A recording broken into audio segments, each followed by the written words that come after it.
Alhamdulillah Rabbil Alamin. Wassalatu wassalamu ala ashrafil anbiya wal mursalin wa ala alihi wa itratihi wa ashabihi ajma'in. Ashhadu an la ilaha illallah wahdah la sharika lah wa ashhadu anna sayyidana wa habibana Muhammadan abduhu wa rasuluh wa safiyuhu min khalqihi wa habibuh addal amanah wa ballagha risalah wa nasaha al-ummah wa kashafa Allahu bil ummah. Allahumma salli wa sallim wa zid wa barik ala sayyidina wa maulana Muhammadin wa ala ali sayyidina Muhammad. Amma ba'd.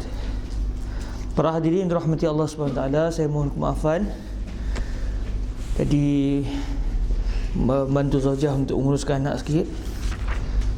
Dan hari ni pula kena baca sekejap je, lebih kurang sampai 8 suku, lepas tu saya minta izin sebab ada nak berjumpa dengan ada seorang individu tu untuk bincang tentang ekonomi Ruak Jawi. Duit banyak keluar, dia masuk kurang. Dia mau tahu kena bincang juga lah, kena cari juga. Baik, kita masuk pada hadis yang ke-89, bicara berkenaan dengan wanita sewaktu mandi junub, adakah dia perlu menghuraikan sanggulnya? Kalau dia ada bersanggul, rambutnya tu bersanggul, perlu dihurai ke? Kalau dia ada tocang, dia ada apa cakap Melayu tu? Dandan apa? Kan? Yang Jali. Sanggul bulat. Jalin, menjalinkan rambut. Orang buat tahu lah. Jadi adakah dia perlu buka jalinan itu ataupun dandanan itu, atau tak perlu sewaktu mandi junub? Dan semalam kita masih lagi berada pada perbahasan berkenaan dengan mandi. Dan semalam ada kalimah yang kita tak jelas. Dan ada siapa yang jumpa buka syarah Sahih Muslim ke? Tengok balik kalimah berwajih, berjibah tu diambil pada kalimah apa? Terima kasih kan tidak ada yang membuka. Dan kita akan masuk pada hadis yang seterusnya. Bisnadina al-muttasil ila Sayyid al-Imam Muhammad Idris ibn Abdul Rauf al-Marbawi wa minhu ila al-Imam Tirmizi wa minhu ila Sayyidatina Ummi Salamah radhiyallahu ta'ala anha an Ummi Salamah radhiyallahu ta'ala anha qalat qultu ya Rasulullah inni imra'atun ashuddu dhafra ra'si inni imra'atun ashuddu dhafra ra'si afa anquduhu li ghuslil janabah qal la innama yakfiki an tahsina ala ra'siki thalatha hasayat min ma'in summa tufidina ala sa'iri jasadikil ma'a fatatuhurina aw qal فإذا أنت قد تطهرت حسن صحيح. Daripada Sayyidatuna Ummu Salamah radhiyallahu taala anha katanya, kataku ya Rasulullah, bahawasanya aku perempuan yang mengikit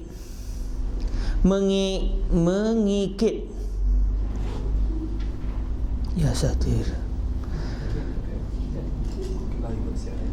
mengikit, asyudu mengikat rambut, dandan. Mungkin mengikat la'alla sawab, mengikat la'alla sawab la'alla sawab mengikit.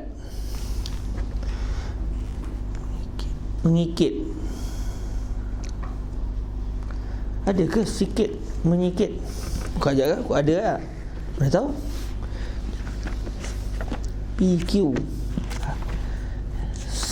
sikit mengikit. Snooker,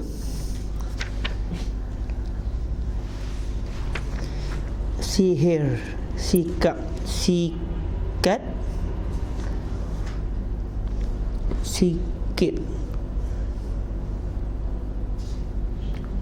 Tak ada. Sikit sama dengan dikit. Dikit tu sikit lah. Tak ada. Dan Allah SWT mengikat bahawasanya aku perempuan yang mengikat rambut dandan kepadaku, adakah kurungkaikan dia kerana mandi junub? Adakah saya kena buka dandanan tersebut? sabdanya tiada, yang tak perlu hanya saja memadakan engkau bahawa engkau cebok atas kepala engkau 3 cebok daripada air, kemudian engkau tuang atas sekalian jasad engkau akan air, maka suci engkau. Atau sabdanya, maka kalau begitu engkau sungguhnya telah suci engkau. Babu hal tanqudul mar'atu sya'raha 'indal ghusl. 398, bab pada menyatakan adakah merungkai perempuan yang mandi junub akan rambutnya ketika mandi. Maka telah dikeluarkan oleh Tirmizi akan hadisnya. Demikian bunyinya. An Ummi Salamah radhiyallahu taala anha qalat, qultu ya Rasulullah inni imra'atun ashuddu dhafra ra'si afa anquduhu li ghuslil janabah. Diriwayatkan daripada Ummi Salamah radhiyallahu taala anha, isteri Nabi. Nama batang tubuhnya Hind atau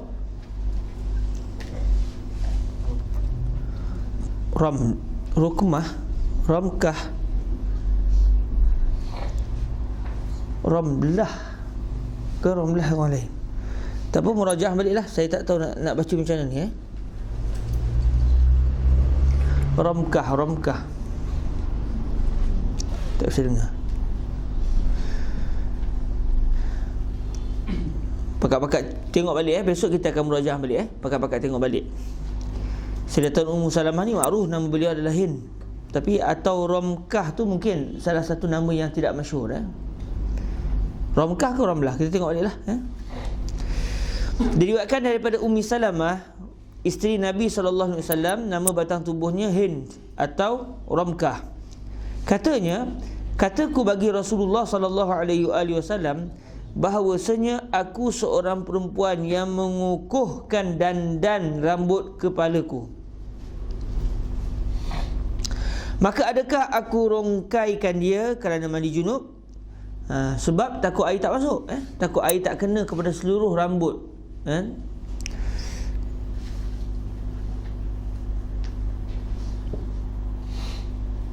Qal la innama yakfiki an tahsina ala ra'sik salasa hasayati mimma.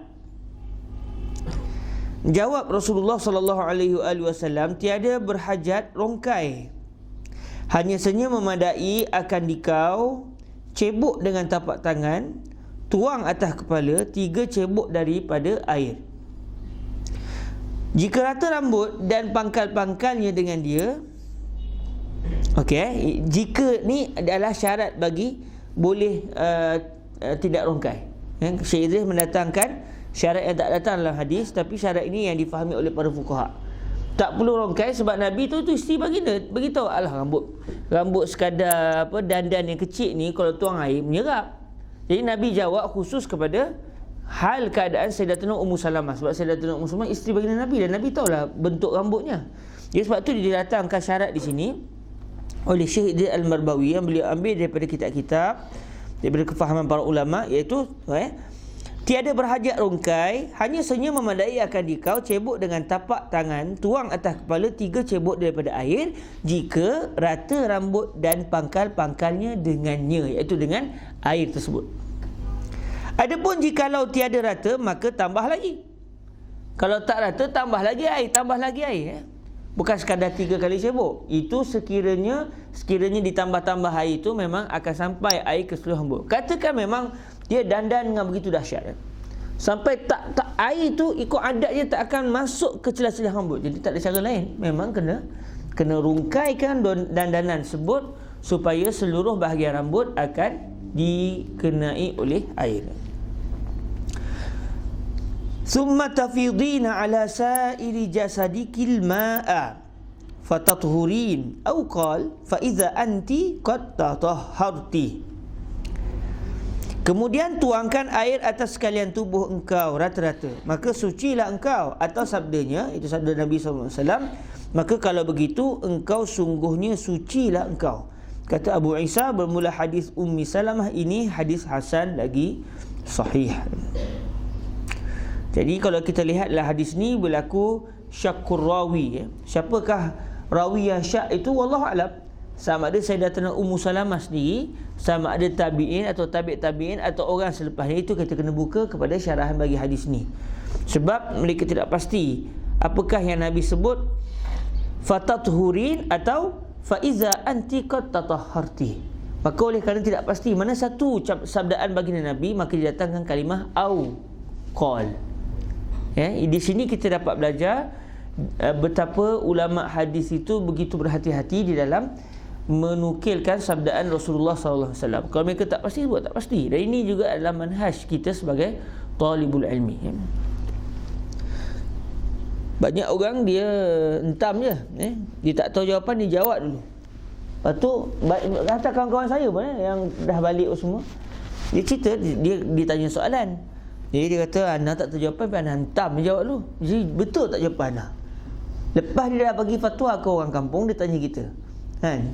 Walau betul sekalipun jawapan, tapi cara sikap itu adalah salah, kan? Patutnya saya tak tahu. Kalau malu sangat nak sebut saya tak tahu, saya nak rujuk semula. Itu bahasa lapik-lapik lah, kan? Kalau malu nak sebut saya tak tahu. Tapi kalau kita main hantam gitu sedangkan ia berkait dengan hukum hakam, tak boleh gitu. Macam seorang doktor, orang sakit, dia main hantam ke nak bagi ubat? Kalau dia main hantam, mati orang. Dia nak tanggungjawab ke dengan nyawa orang? Baik, kita segi orang yang mengajar agama pula, kalau salah orang, kita nak tanggungjawab terhadap keselamatan kita di akhirat nanti, kan? Main-main terhadap hukum Tuhan. Jadi kalau kita lihat di sini, ini adalah satu sikap para ulama hadis yang begitu berhati-hati dalam menukilkan sabda Nabi, dan ia merupakan satu sikap yang kena ada dalam jiwa talibul ilmi. At-taqwa, takut kepada Allah tu mengatasi daripada sikap orang akan sangka buruk pada kita. Ada satu buku cerita tentang manhaj dakwah begitulah, yang menjadi muqarrar kepada saya masa saya di tahun 4 dulu. Didatangkan satu kisah, satu orang tu ditanya soalan, dia tak tahu. Dia tak bagi tahu manhajnya. Orang mengaji, orang belajar ni, talibul ilmi ni, bila ditanya soalan tak tahu, jawab tak tahu. Jadi jawab tak tahu, jadi orang pakat pelik. Tak tahu. Nak buat syekh. Dia kata la tanzur ila tuli lihyati wala kasratin nasi hauli fa inni la adri. Jangan tengok saya punya janggut panjang, orang ramai ikut kelas saya. Masa saya tak tahu. Tak tahu lah. Walau janggut pendek ke janggut panjang lah, tak tahu lah. Itu manhaj yang kena diajar. Dan ada cerita Johar. Tapi tak tahu lah Johar ni wujud tak wujud. Kata orang wujud. Dia ditanya soalan, kata ni cerita rakyat orang Mesir. Dia tanya soalan, dia tak jawab. Dia tak jawab. Baguslah dia walaupun dia kadang-kadang suka bagi jawapan yang pelik-pelik. Tapi kali tu dia jawab betul. Saya tak tahu. Kalau orang kata, pakai serban besar, tapi tak boleh jawab. Dia buka serbannya, diikat ke kepala himar dia. Fadal kata, tanya. Dia pun dah serban besar sekarang. Macam-macam bolehlah bawa cerita tu bisanad muqatta' insya-Allah. Okey, 399. Masalah mandi junub, berungkai rambut dan hukumnya. Kata Abu Isa, dan bermula amal atas hadis di dalam masalah 398 itu di sisi ahlul ilmi. Itu adalah hadis yang dipegang di sisi para ulama, iaitu hadis sudut apa? Bahawasanya perempuan apabila mandi junub, pada halnya tiada merungkai akan rambutnya, nescaya memadai akan dia yang demikian itu. Kemudian daripada bahawa menuang ia akan air atas kepalanya. Kata Syafi'i di dalam Al-Um, maka apabila adalah seorang perempuan yang mempunyai rambut yang kukuh didandan, maka tiadalah lazim atasnya merungkai akan dia pada mandi junub dan mandi haidnya. Maknanya bukan menjadi satu rukun dalam mandi junub untuk si wanita tadi merongkaikan semua dandanan dan juga sanggulan yang ada di atas kepalanya. Rukunnya sampaikan air ke seluruh badan. Kalau tak ada cara lain dah, melainkan terpaksa dirongkai, barulah kena rongkai. Tapi ketika itu wajib merongkai bukan kerana wajib li zatih, tapi wajib li ghairih. Dia bukan wajib kerana memang wajib rongkai, tapi dia jadi wajib kerana tak ada cara lain dah untuk memastikan air sampai ke seluruh bahagian rambut, melainkan dengan cara merungkai. Macam masalah menyelat-nyelatkan jari, tidak wajib. Tapi kalau contoh memang tangan dia tu jangan melekat sikit. Bukan melekat memang tak boleh buka. Boleh buka tapi tangan dia jadi rapat sikit. Jadi kaki selalu kadang-kadang jadi macam rapat sikit. Jadi kalau semata-mata kita lalukan air, insya-Allah air tak sampai. Maka ketika itu apa yang berlaku? Wajib takhlil. Kata dalam mazhab Syafi'i tak wajib takhlil. Kita kata memang tak wajib takhlil. Itu bizatihi. Sekarang ni nak sampaikan air ketika tu bagi si fulan itu tak ada cara lain melainkan hanya dengan takhlil. Maka mau tak mau kena takhlil. Wajib takhlil ketika itu bukan kerana takhlil itu wajib, tapi ia menjadi wajib kerana ia wasilah kepada satu perkara yang wajib, yang merupakan rukun dalam mandi junub, iaitu menyampaikan air ke seluruh badan. Samalah kes dengan perempuan tadi bersanggul. Kata Nawawi, bermula mazhab kita dan mazhab jumhur, itu jumhur para ulama, bahawasanya rambut berdandan bagi orang yang mandi junub apabila sampai air kepada sekalian rambutnya, luarnya dan dalamnya, zahirnya dan batinnya, dengan tiada berungkai, nescaya tiada wajib rungkainya. Dan jika tiada sampai melainkan dengan rungkainya, wajiblah rungkainya. Dan bermula hadis Ummi Salamah radhiyallahu taala anha yang di dalam masalah 397 dan yang diriwayatkan oleh Imam Syafi'i di dalam Al-Um dan Muslim di dalam sahihnya, ditanggungkan dia. Maksud ditanggungkan ini difahami dengan makna, difahami dengan makna. Itu ditanggungkan. Maksudnya kalau kita buka masalah yuhmal ala kaza wa kaza. Hadzal hadis yuhmal ala makna kaza wa kaza. Mahmul ala makna kaza wa kaza. Jadi ditanggungkan dia ni maksudnya difahami dengan makna yang akan didatangkan selepas ni. Ditanggungkan dia atas, iaitu dengan makna bahawasanya adalah sampai air kepada sekalian bulunya dengan ketiadaan rongkai. Kerana bahawasanya menyampaikan air itu wajib. Bahkan dia merupakan rukun dalam mandi junub, mandi wajib. Dan dihikayatkan daripada An-Nakhai, wajib rungkainya bagaimana sekalipun, mutlaqan. Ini pendapat daripada An-Nakhai yang menyatakan kena rungkai, walaupun air sampai pun kena rungkai. Ini zahir pendapat beliau. Dan daripada Al-Hasan, iaitu siapa Al-Hasan di sini? Al-Hasan Al-Basri, min kibarit tabi'in. Dan daripada Al-Hasan dan Tawus, ejennya ta'liq waw sin tapi dibaca Tawus, yang dipanjangkan waw tu. Begitu juga dengan Daud, Jadi kalau kita baca dalam ilmu kita baca dalam kitab-kitab hadis, dia hanya akan tulis ta'liq waw sin. Jadi kalau orang yang tak menadah dengan masyayikh, dia akan baca Antawus. Itu sah-sahlah dia tak pernah menadah dengan masyayikh tu. Atau dia menadah tapi dia lena, Asy-syaikhu fi makan wa huwa fi alam akhar. Dan daripada Al-Hasan dan Tawus akan wajib rungkai pada orang yang mandi haid, tiada wajib pada orang yang mandi junub. Ini pandangan yang ketiga yang membezakan di antara mandi janabah dengan mandi atas dasar haid sudah berhenti. Adapun mazhab kita Syafi'i tak kira mandi haid ke, mandi janabah ke, kesemua itu diiktibar sebagai mandi wajib. Maka mandi wajib tidak perlu dirongkaikan rambut sekiranya air sampai kepada seluruh rambut dan juga pangkal kepala. Dan apabila ada bagi laki-laki rambut berdandan, maka ialah seperti hukum perempuan di atas tadi. Ghalib lelaki zaman hari ini tidaklah berambut berdandan, tapi pada zaman baginda Rasul dulu menjadi satu budaya masyarakat Arab, orang lelaki pun berambut panjang. Jadi cara untuk mereka menjaga rambut panjang itu adalah dengan cara mereka akan mendandan tu. Saya nak buat kata tadi, dulu saya buat try rambut panjang dan try buat dandan. Tapi Zaujah kata, abang jangan keluar begini, kalau keluar ni menjerit orang. Jadi kata abang, pergi pakai serban tak apalah kan.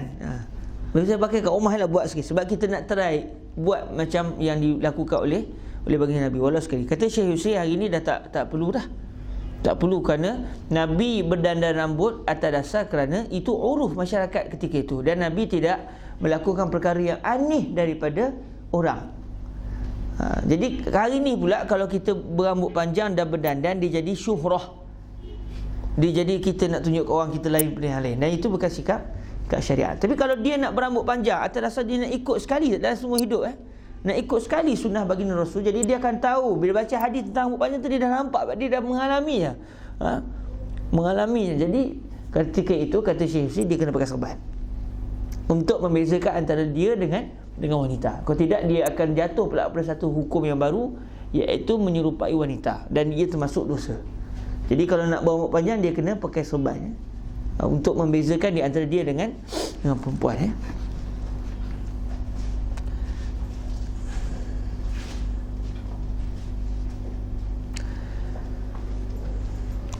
400, masalah mandi junub menuang air di kepala. Mandi junub menuang air di kepala. Saya minta izin minum air ni dulu, takut orang yang menyediakan air ni sedih, takut dia sedih sampai hati. Orang buat panas-panas tak minum. Kalau tahu tak minum, baik kita bagi air sejuk je. Fadhal ya akhi. Bismillah. Siapa yang buat ni? Sawan Semalam tak buat.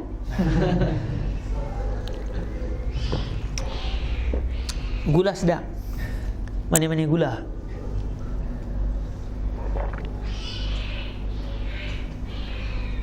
Malam ni insya-Allah bersama dengan Syekh Jamal Faruq biiznillah, malam ni.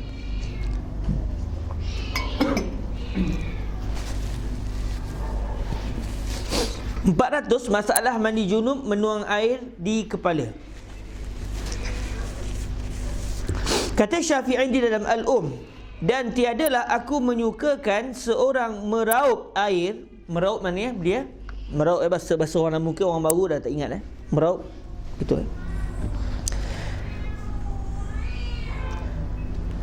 Dan tiadalah aku menyukakan seorang meraup air kurang daripada 3 kali, tuangkan ke atas kepala mandi junub.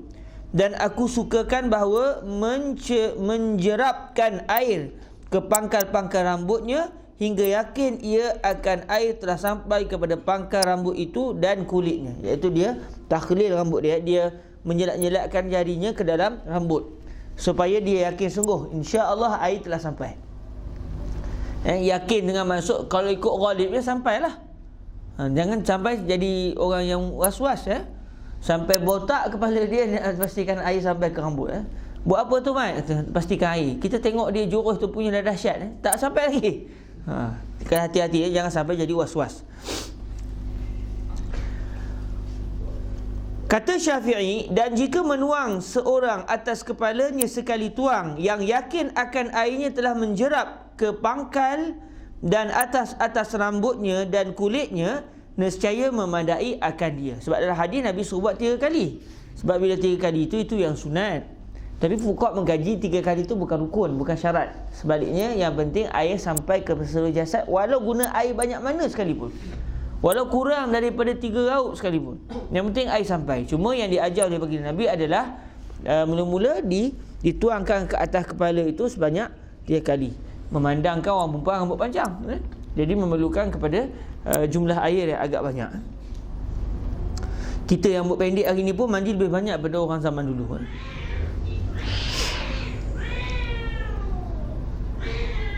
Kata Syafi'i, dan jika menuang seorang atas kepalanya sekali tuang, yang yakin akan airnya telah menjerap ke pangkal dan atas rambutnya dan kulitnya, nescaya memadai akan dia.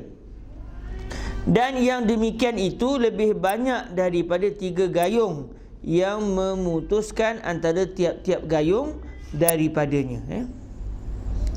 Dan yang demikian itu lebih banyak daripada 3 gayung yang memutuskan antara tiap-tiap gayung daripadanya. Saya tak faham petikan ni.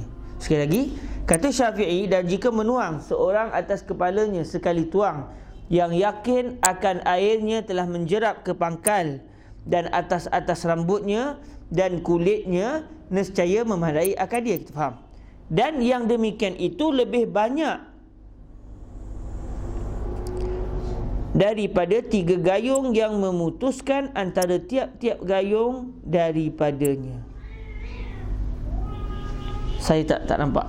Ada siapa yang faham tak petikan ni? Kata Syafi'i, dan jika menuang seorang atas kepalanya sekali tuang, yang yakin akan airnya telah menjerap ke pangkal dan atas rambutnya dan kulitnya, nescaya memadai akan dia. Okey, jelas?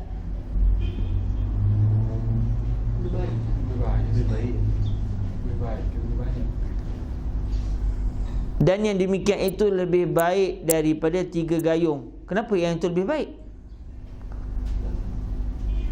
Jadi isu dia sekarang, jika menuang seorang atas kemih sekali tuang, dan yang demikian itu lebih baik daripada 3 gayung yang memutuskan antara tiap-tiap gayung daripadanya. Kenapa yang itu lebih baik? Sedangkan itu 3 gayung itu lebih baik sebab dia mengikut sunnah baginda Rasul.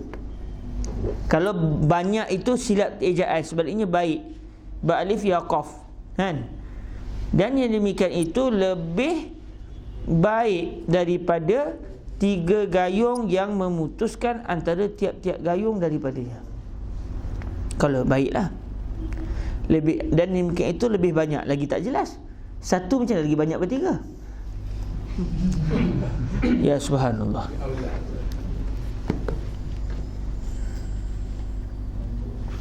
Ya, letakkan tanda soal. Tak jelas, saya tak dapat. Saya tak faham apa petikan ini. Dia cara dia satu je, murajaah balik nas asal. Murajaah balik nas asal Imam Syafi'i di dalam contohnya, untuk kita ketahui balik apakah teks asalnya. Dan sekiranya teks asal tu nama masalah pun tak jelas, murajaah masyayikh, itu jawapannya. Dan di sini pentingnya bila kita baca kitab Bahrul Mazini, yang tak faham itu adalah sebagai peluang kita untuk mendalaminya. Okey, tak apa, kita teruskan. Cuma kita tandakan masalah tu kita tak faham. 401, masalah mandi junub kepala botak. Selesai masalah. Yang ni tak payah nak gosok-gosok apa lalukan saja ayuhnya. Kata Syafi'i, dan jika adalah seseorang itu mandi junub dan kepalanya bercukur atau botak, nescaya memadailah akan dia yakin sampai air atas baki rambut, kepalanya dan kulitnya dengan sekali gayung rata. Tak perlu 3 kali lah. 3 kali untuk apa? Kalau berambut tahan sikit tak? Adalah faedah 3 kali tu. Because sekali, kalau rambut dia tu media tu ayuh sekali lalu kena dah. Jadi tak perlulah sampai 3 kali buang ayuh. Ayuh tu maksudnya air. Dan aku sukalah 3 kali gayung. Subhanallah. Tetap Imam Syafi'i menyukai 3 kali gayung, kerana itu adalah perbuatan baginda Rasul. Maknanya walaupun telah sampai maksudnya, tetapi dituntut juga 3 kali atas dasar kerana itu adalah perbuatan baginda Rasul sallallahu alaihi wasallam. Tapi kalau fikir secara makruh, cukup sekali lah. Maknanya kenapa nak sampai 3 kali gayung Tapi oleh kerana baginda Nabi buat, maka dituntut juga 3 kali Macam istinjak. Istinjak, kalau katakan satu orang dia istinjak dengan batu, katakan sekali raup je hilang najis dia, boleh ke? Tak boleh ke? Mesti 3 kali. Sebab apa? Sebab itu yang dituntut oleh baginda Rasul sallallahu alaihi wasallam. Walaupun dalam masalah ini berlaku juga khilaf di kalangan fuqaha tapi dalam mazhab Syafi'i begitu, mesti 3 kali sapuan. Walaupun sekali sapuan sudah menghilangkan seluruh najis. Dan aku sukalah 3 kali gayung, dan hanya saja menyuruh Nabi akan isterinya Ummi Salamah radhiyallahu taala anha, seperti di dalam hadis pada masalah 398 itu, dengan 3 gayung bagi rambut dandan. Maka aku fikir ialah sekurang-kurang barang yang sampai air kepada kulitnya. Dan adalah Nabi sallallahu alaihi wasallam mempunyai rambut hapus telinga, menggayung ia ke atasnya 3 kali. Nabi SAW rambut baginda Nabi menutup telinga sampai keadaan kata Fadilatul Syekh Yusri, ini merujuk kepada keadaan rambut Nabi, fasa rambut Nabi. Sebab baginda Rasul SAW tidak akan memotong dan mencukur rambut baginda Rasul, melainkan hanya apabila baginda mengerjakan haji atau umrah sahaja. Memang itu trend orang Arab zaman tu. Mereka tidak akan memotong rambut melainkan hanya apabila mereka mengerjakan haji dan umrah. Jadi selepas baginda Rasul mengerjakan haji dan umrah, mereka akan cukur rambut. Betul rambut Nabi akan agih-agihkan kepada para sahabat sebagai hadiah. Itu yang kita boleh tengok rambut Rasulullah ada orang disimpan kerana itu adalah warisan daripada tok nenek moyang mereka sampailah kepada sahabat yang menerima rambut tersebut. Jadi bila begitu, kata Syekh Hussein, rambut Nabi akan memanjang. Jadi bila memanjang, akan sampai keadaannya rambut Nabi daripada atas tu diturun sampai ke sini. Panjang lagi sampai sini. Panjang lagi akan sampai ke belakang gitu. Jadi itu adalah fasa rambut baginda Rasul sallallahu alaihi wasallam.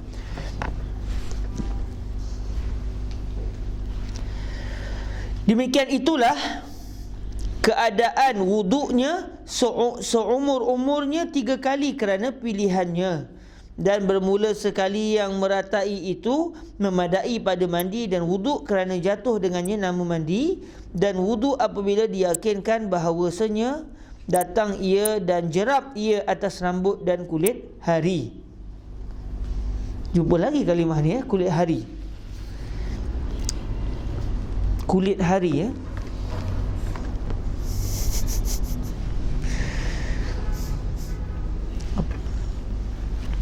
maknanya, kata Imam Asy-Syafi'i radhiyallahu taala anhu, sekali basuhan itu sekiranya cukup telah sampai kepada seluruh rambut, maka itu sudah diiktibar selesai, kerana itu dinamakan mandi. Sekurang-kurang mandi maknanya bahagian itu telah dibasahi dengan air, maka telah dinamakan sebagai mandi. Namun yang terbaik adalah juga ditiga-tigakan, kerana itu perbuatan baginda Rasul. Dan memang kalau kita lihat dari syariat pun banyak benda yang dalam Islam ni dituntut 3 kali, 3 kali untuk memberikan makna ganjil, supaya bila kita buat perkara yang bilangannya ganjil, kita akan teringat kepada Allah yang esa. 402. Masalah mandi junub laki-laki dan perempuan berlainkah? Bezakah? Tu maksud dia. Kesama je, orang lelaki pun mandi macam tu, orang perempuan pun mandi macam tu. Kata Nawawi bahawasanya mandi laki-laki dan perempuan itu daripada junubnya dan haid dan nifas dan lainnya daripada segala mandi yang disyarakkan dia bersamaan jua pada tiap-tiap perkaranya, melainkan barang yang tersebut pada riwayat Muslim dan syarahnya bahawasanya disunatkan bagi haid memakai sepotong bau-bauan daripada kasturi, palitkan kepada kapas, kemudian sumbatkan ke dalam faraj. Sumbatkan. Dan bermula kaifiat mandi yang akmal telah disebutkan dia di dalam masalah 387. Lihatlah di sana. Jadi itu saja beza, kerana wanita mereka didatangi oleh darah, maka kawasan yang terbabit biasanya dia akan berbau yang kurang enak kerana kesan daripada darah tersebut. Jadi Nabi SAW menggalakkan wanita yang mandi junub tambah satu benda yang tak dibuat oleh orang lelaki, iaitu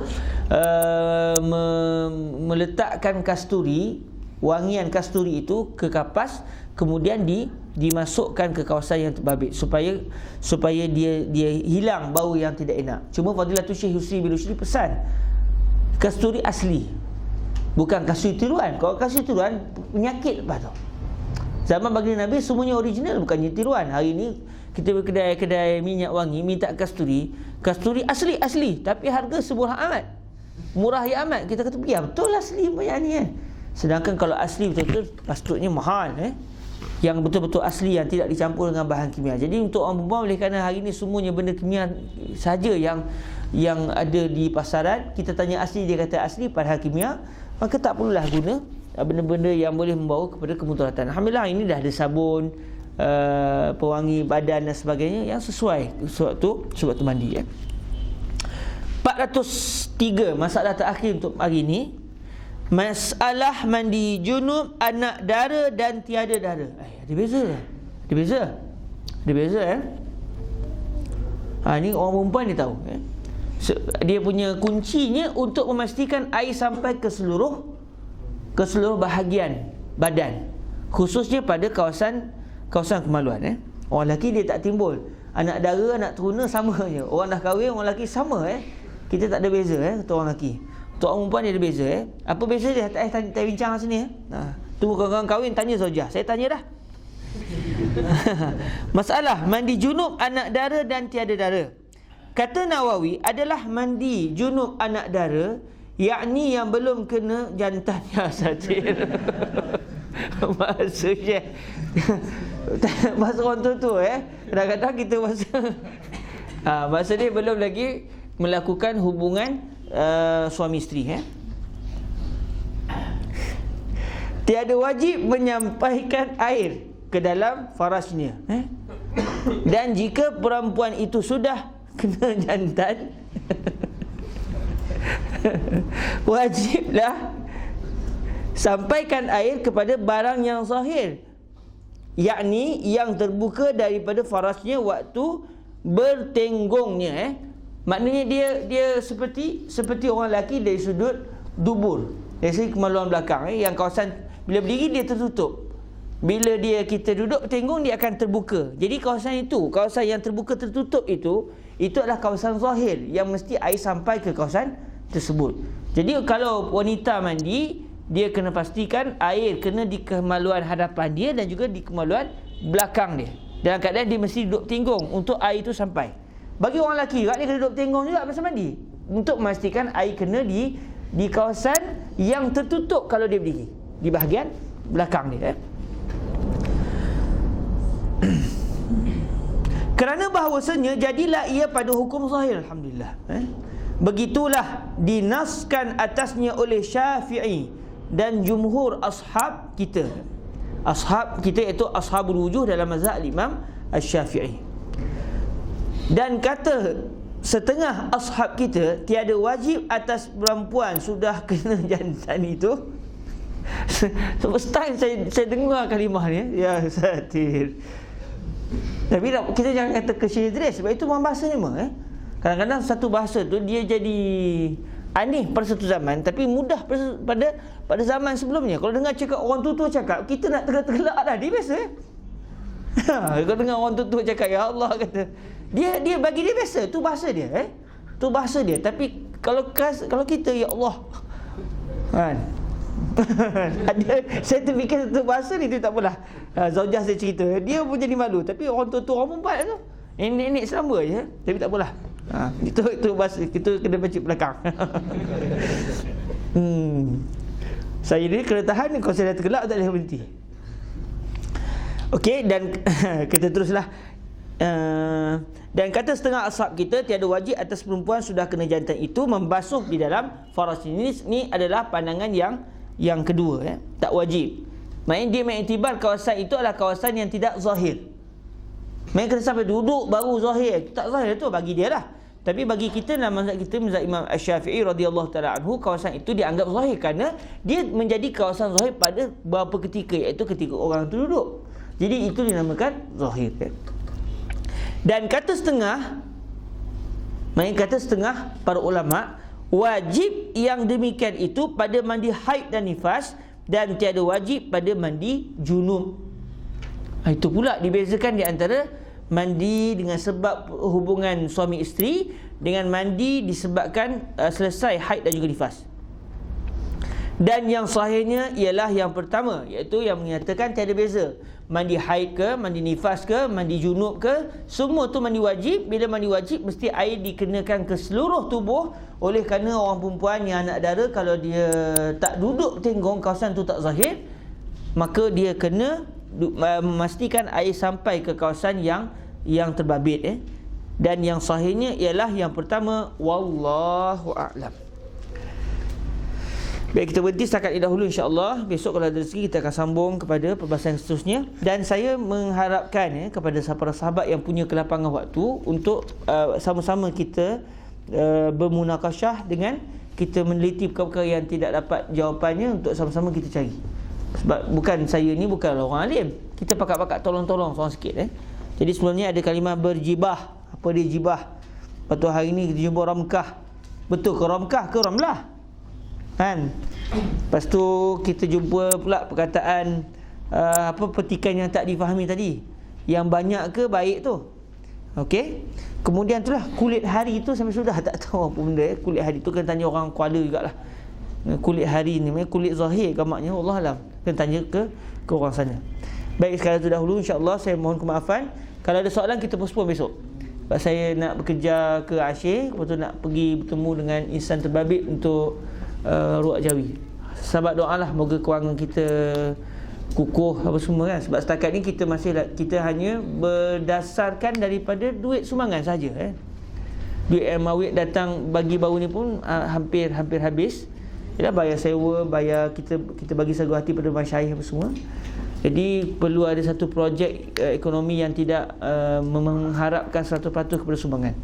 Jadi kalau dapat projek tu, moga-moga bolehlah berterusan ruak kita ni biiznillah. Jadi saya mohon doa ke kawan-kawan. Dan kalau kawan-kawan rasa sekadar 3,000 sebulan saya boleh bagilah Ustaz, tak kisahlah, bagi tahulah. Allah, 3,000 pun kisah. Orang bagi 5,000 sebulan tak kisahlah, kata duit ni pada Allah apa sangat kan. Contoh kalau ada lah kenyataan itu daripada lubuk hati sahabat-sahabat, mesej kat saya. Itu je lah. Sekadar itu dahulu, insya-Allah. Semoga diberkati Allah. Kita sama-sama tangguh dengan kita selawat ke atas Nabi sallallahu alaihi wasallam. Allahumma salli afdala salatin ala as'adi makhluqatika sayyidina Muhammadin wa ala alihi wa sahbihi wa sallim adada ma'lumatika wa midada kalimatika kullama zakaraka dhakiruna wa ghafala an zikrihil ghafilun. Allahumma salli afdala salatin ala as'adi makhluqatika sayyidina Muhammadin wa ala alihi wa sahbihi wa sallim adada ma'lumatika wa midada kalimatika kullama dhakaraka dhakiruna wa ghafala an zikrihil ghafilun. Allahumma salli afdala salatin ala as'adi makhluqatika sayyidina Muhammadin wa ala alihi wa sahbihi wa sallim adada ma'lumatika wa midada kalimatika kullama dhakaraka dhakiruna wa ghafala an zikrihil ghafilun. اللهم اجعلنا من عبادك الصالحين وارزقنا فهم النبيين وحفظ المرسلين وإلهام الملائكة المقربين. ربنا ظلمنا أنفسنا وإن لم تغفر لنا وترحمنا لنكونن من الخاسرين. ربنا آتنا في الدنيا حسنة وفي الآخرة حسنة وقنا عذاب النار. وصلى الله على سيدنا ومولانا محمد وعلى آله وصحبه وبارك وسلم. الحمد لله رب العالمين. تقبل الله منكم. Subhanakallahumma bihamdik, asyhadu an la ilaha illa anta, astaghfiruka wa atubu ilaik. Bismillahirrahmanirrahim. Wal 'ashr, innal insana lafi khusr illa alladhina amanu wa 'amilus solihat wa tawasaw bil haqq wa tawasaw bis sabr. Assalamualaikum warahmatullahi taala wabarakatuh.